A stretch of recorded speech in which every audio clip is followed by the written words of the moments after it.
जय माता दी। आप सभी को गुप्त नवरात्र की बहुत बहुत शुभकामनाएं।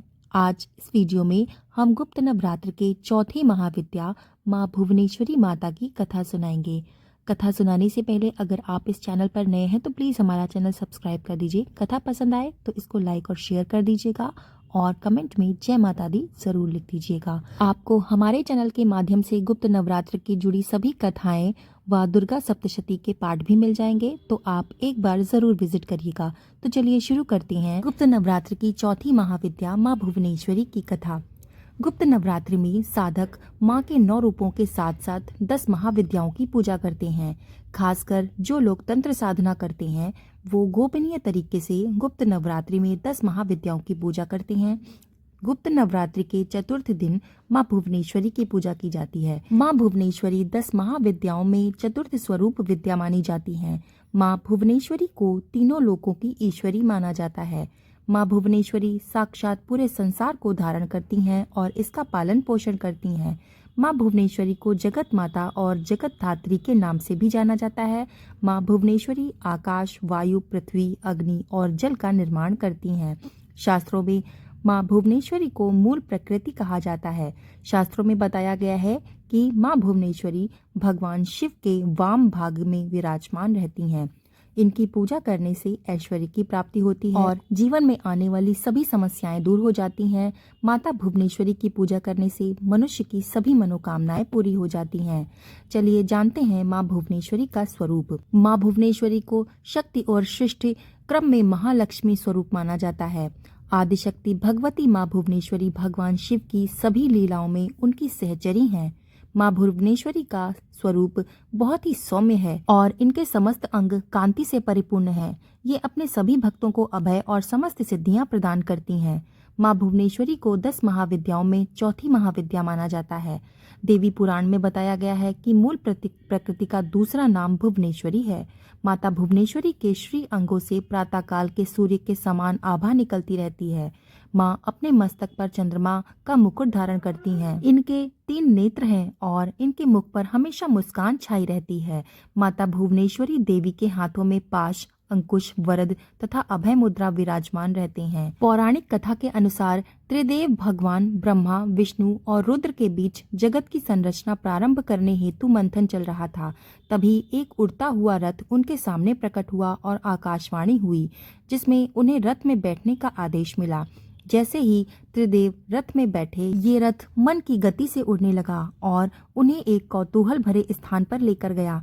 वास्तव में ये स्थान रत्नों का द्वीप था, जिसके चारों तरफ अमृत का सागर और मनमोहक घने वन थे। जैसे ही त्रिदेव रथ से उतरे, वे स्त्री स्वरूप में बदल गए। उन्होंने उस द्वीप का अच्छी तरह मुआयना किया तो वहां उन्हें एक नगर मिला। उस नगर के चारों तरफ सुरक्षा की 9 परतें थीं और वही नगर की सुरक्षा में उग्र स्वभाव के भैरव, क्षेत्रपाल, मृतका और दिक्पाल व्यस्त थे।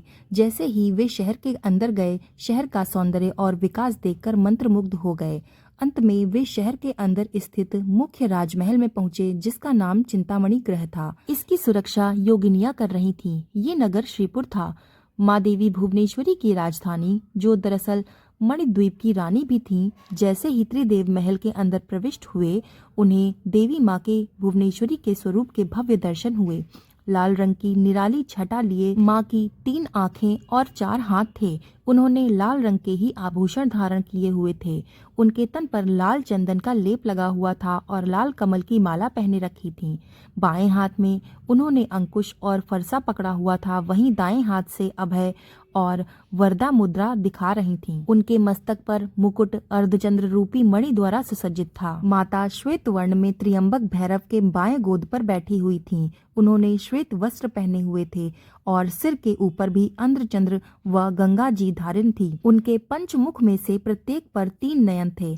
उनके 4 हाथ थे, जिसमें वे 2 हस्त में त्रिशूल व फरसा लिए हुए थीं, जबकि अन्य 2 हस्त में वरदा और अभय मुद्रा भी प्रदर्शित कर दिख रही थीं।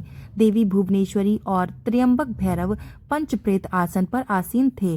पंचप्रेत आसन वो सिंहासन है जिसमें परम शिवा गद्दी के रूप में तथा 5 पैरों वाली जगह सदाशिव, ईश्वर, रुद्र, विष्णु और ब्रह्मा स्थापित हैं। इन सब की सेवा में अनेक योगिनियां थीं। इनमें से कुछ पंखा डोल रही थीं, कुछ कपूर डालकर पान के पत्ते समर्पित कर रही थीं, कुछ नए शीशे पकड़ी हुई थीं, कुछ घी, शहद और नारियल पानी समर्पित कर रही थीं, कुछ माँ के केशों का श्रृंगार करने के लिए तैयार दिख रही थीं, वहीं कुछ माँ के मनोरंजन के लिए नृत्य तथा गायन में लिप्त थीं। त्रिदेव ने वहां असंख्य ब्रह्मांड देखे। हर ब्रह्मांड में उनकी तरह ही त्रिदेव थे और ये सब उन्होंने माँ भुवनेश्वरी के पैरों के नाखून में ही देख लिया था। कुछ ब्रह्मांड की रचना ब्रह्मा जी कर रहे थे, कुछ विष्णु जी द्वारा पाले जा रहे थे, तो कुछ रुद्रदेव द्वारा संहारित किए जा रहे थे। ब्रह्मा जी की इच्छा शक्ति द्वारा उत्पन्न माँ भुवनेश्वरी ने त्रियंबक के 3 स्वरूप बनाए, ब्रह्मा, विष्णु और रुद्र। इस तरह त्रिदेव त्रियंबक के ही 3 स्वरूप हैं। तत्पश्चात देवी माँ भुवनेश्वरी ने अपनी शक्तियाँ त्रिदेव को प्रदान की। ब्रह्मा जी के लिए देवी सरस्वती, विष्णु जी के लिए देवी लक्ष्मी तथा रुद्र जी के लिए देवी काली को अवतरित किया गया तथा उन्हें उनकी जगह पर स्थापित किया गया। ब्रह्मा और सरस्वती ने मिलकर ब्रह्मांड रूपी अंडा बनाया। रुद्र और काली ने इसे तोड़ा, जिसमें पंच तत्व उत्पन्न हुए। इसके बाद पंच तत्व का उपयोग कर ब्रह्मा और सरस्वती ने संपूर्ण ब्रह्मांड की रचना की तथा विष्णु जी और लक्ष्मी जी ने इसके पालन पोषण का कार्य संभाला। अंत में रुद्र और काली ने ब्रह्मांड की समाप्ति की ताकि सरस्वती और ब्रह्मा इसकी पुनः रचना शुरू कर सकें। कथा समाप्त। माता भुवनेश्वरी सभी की मनोकामनाएं पूरी करें, सभी की सभी समस्याएं दूर करें, उनके जीवन में जो भी कष्ट हों वो दूर हो जाएं और वो सभी सुखी से अपना जीवन व्यतीत कर सकें, ऐसी मेरी मनोकामना है। आपको ये कथा पसंद आई है तो इसको लाइक ज़रूर कर दीजिएगा और कथा सुनने के बाद जय माता दी कमेंट में ज़रूर लिख दीजिएगा। मिलते हैं अगली कथा के साथ, तब तक के लिए धन्यवाद।